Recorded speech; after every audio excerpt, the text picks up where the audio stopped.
Welcome to Dollars and Cents with Freedman Financial, the home for financial advice in a language you can understand. Created by Marc Freedman of Freedman Financial, he and his team of certified financial planner professionals will discuss timely topics that help individuals and families make smart financial decisions. And now, get ready for this week's edition of Dollars and Cents with Freedman Financial. Welcome back to another edition of Dollars and Cents with Freedman Financial. My name is Marc Freedman. And I'm Marion Gilman. And she just got back from vacation, and she's got this thing that she wants to talk about. Have you seen Waymo? Yeah, it's in Boston now. I heard it's coming. It's learning. And so apparently the Waymo vehicles are in Boston with drivers, however. So Waymo are driverless vehicles. I was just in San Francisco, and they are all over town. It is remarkable. Yeah, you just came back from the West Coast, and you were just fascinated with what you saw. So why don't you tell our listeners what we're in for? Because if you were to walk around and see a driverless vehicle, how would you react? Yeah, so not only, well, first of all, you see this car, and the car has this whirly thing on the top of it. And that's the radar that is sensing where they are and what's going on, because this is a driverless car. So you look in the car, there's no driver. And there can be passengers in there. Sometimes they're driving to pick up a passenger, but it's always driverless, which is just fascinating to see these driverless vehicles that look like something from a little bit from outer space driving around town perfectly logically. We did actually walk by the Waymo garage, and they're driving the vehicles, I guess, that need a charge are driving into the garage. The vehicles that are ready for pickup again are driving out of the garage. They stop at the stoplight. I mean, it is just amazing. They are certainly better drivers than most Boston drivers, and I don't know how they're going to do on the streets of Boston, given the maze of streets. So I'm curious. Let's say you're a Waymo car. Yep. And you've gone through a red light. Do the police pull you over? Do they hand you a ticket? What happens? We had this whole discussion about this. So I was with my husband and son, and we had this whole discussion about who's at fault. I mean, the Waymo hits somebody too. Who's at fault here? Who do you sue? Do you sue? Do you sue Waymo? I mean, I don't know. In that case, maybe. But what about when you buy a driverless car? Because that's the next step. You can buy a car, one of these cars for yourself to get around as you please, right? So, who's at fault if this car hits somebody? Now, you know what? You? I don't know, but you know what's really interesting?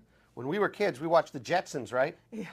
Well, they had a better vehicle than these cars. Well, I mean, seriously. They flew. They flew. They flew, right? I mean, so it was better. like a little spaceship. But they were driverless ships or yeah, whatever it was. Cool. It's coming, right? I loved the Jetsons. I thought that was so But remember cool. the dates of Dick Tracy, and Dick Tracy would talk to his watch. Oh, the watch. And that's not possible, right? Wait a minute. What about Get Smart?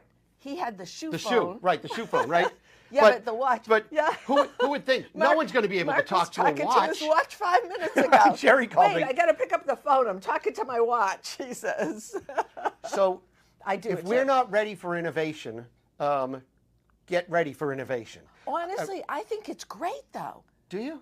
Yes, because think about, think about all the people that think, oh my goodness, Marion, if we let robots do this and machines do this, we're going to put people out of work. Okay, but wait a minute. We have this discussion all the time with our clients. I know. Our clients, I'm being facetious here. He is. Yeah, I'm used to it. Yeah. Anyways, we have this discussion all the time with our clients because our clients don't want to give up their cars, even though they know they shouldn't be driving, or they don't drive at night anymore, or things like that. And I understand that perfectly. I live on a street where there's no public transportation. It's not, there are no Ubers driving by. You have to specifically call somebody to drive you somewhere, and it can be a pain in the neck. You can't just get up and go if I couldn't drive. So I think this is great. If you bought a driverless car, there would be no problem anymore. You wouldn't have to drive. You wouldn't have to be responsible. The car takes you where you want to go, when you want to go. Well, I'm thinking about this. I'm trying to think about our clients, because there have been many times when, as our clients age, they say, all right, they're going to go on a vacation and they need the kids to take them to the airport because they didn't want to call a taxi.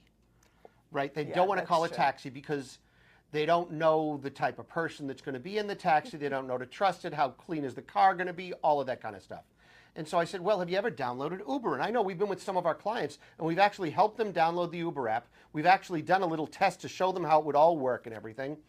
And some have begun to get a little bit more comfortable with Uber and Lyft. Yeah. Now, would you be more comfortable if you knew the name of the driver, the license plate, the driver's record, and someone was going to pick you up in your driveway in a car that you knew?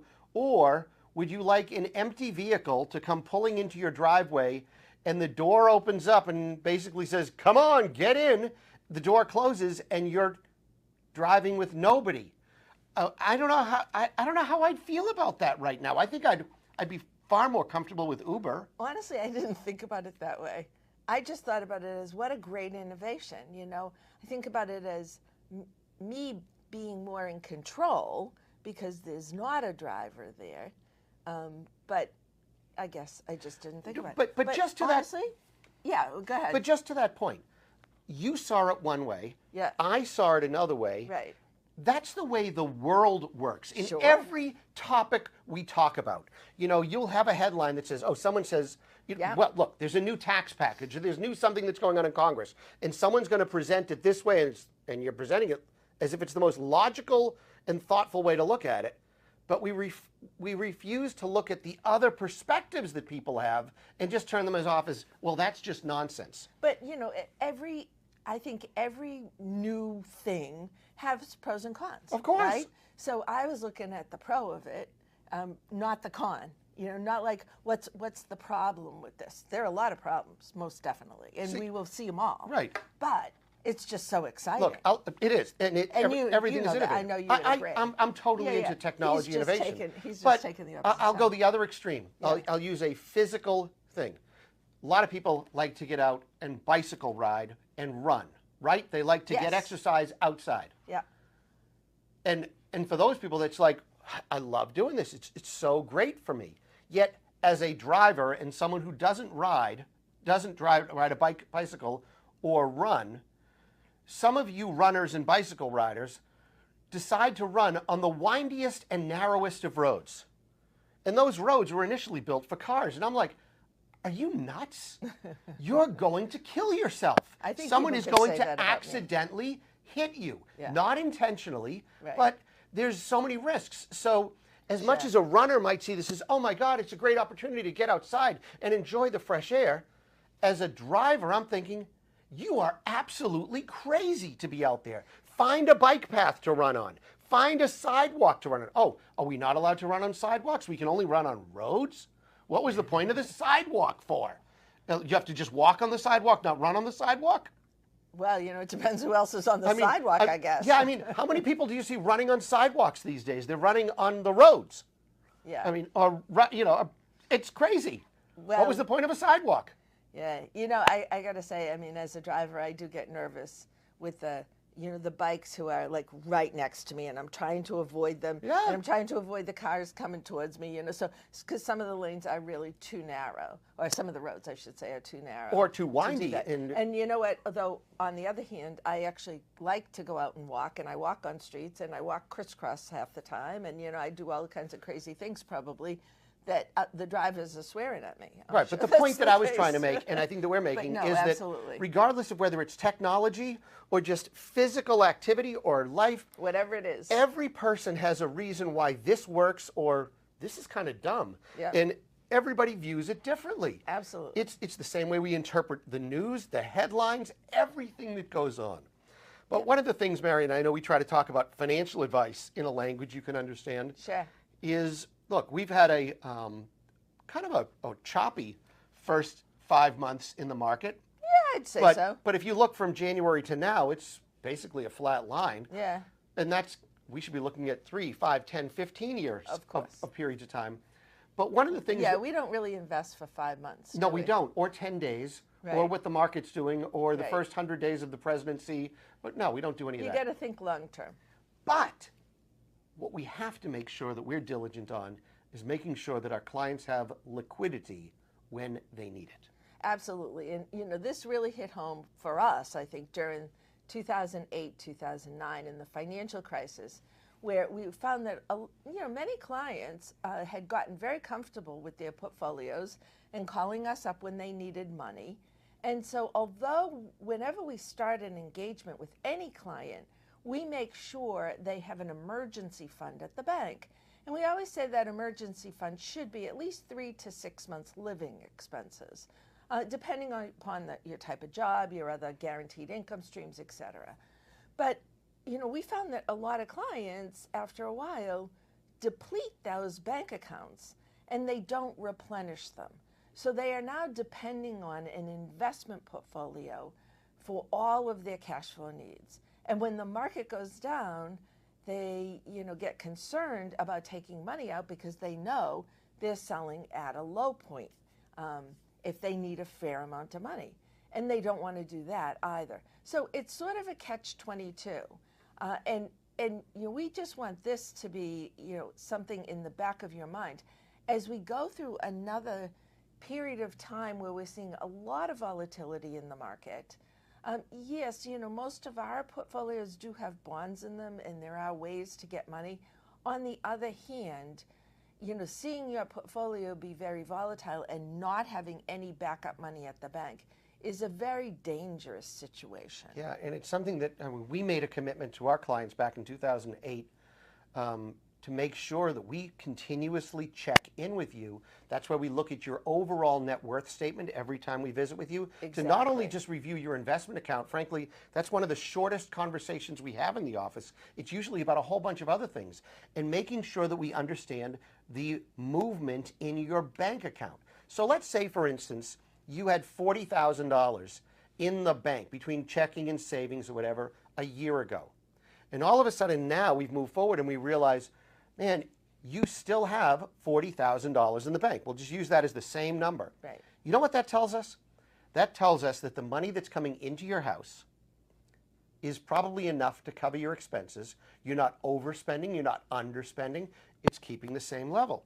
But if that $40,000 a year from now is now $6,000, what is that telling us? That's telling us that you're spending more than what's coming into the household. And you need to adjust. That might not be a problem at all. I mean, it might just be a matter of, you haven't adjusted to taking more from an account that you have, and you're perfectly able to spend at that level. But it's just a factor of when the bank account starts to deplete, you should start to replenish that. And don't wait until it gets really low to do that, because you always want to have backup money. What happens, what happens if you need a new boiler in your house, or you need a new roof, or no matter what it is, accidents happen.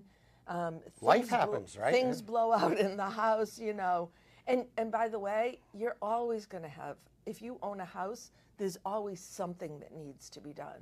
So you need to keep money in the bank. You don't want to live such that, you're relying on the stock market to give you all of your money. Yeah, and so it's important that we revisit that cash level, the emergency fund, the money that you have in the bank on a regular basis. And I'll ask you, if you're working with a financial advisor, how often is your financial advisor checking in to verify, not just ask, but ask and verify how much money is in your bank account? That's right. And that's an important component. Right. I think it's one of the most important components. Because I think one of the biggest mistakes that we go out and we talk to a lot of advisors, we see what's going on in the world. One of the biggest mistakes that advisors make is they neglect to verify when a client says, this is how much money I spend every month. Yeah. And they just build a financial plan around what the client says they spend every month. And those financial plans are destined for failure, not because of the performance of the investments. I'm sure the financial advisor is probably picking a reasonable portfolio for what you need based upon your risk tolerance.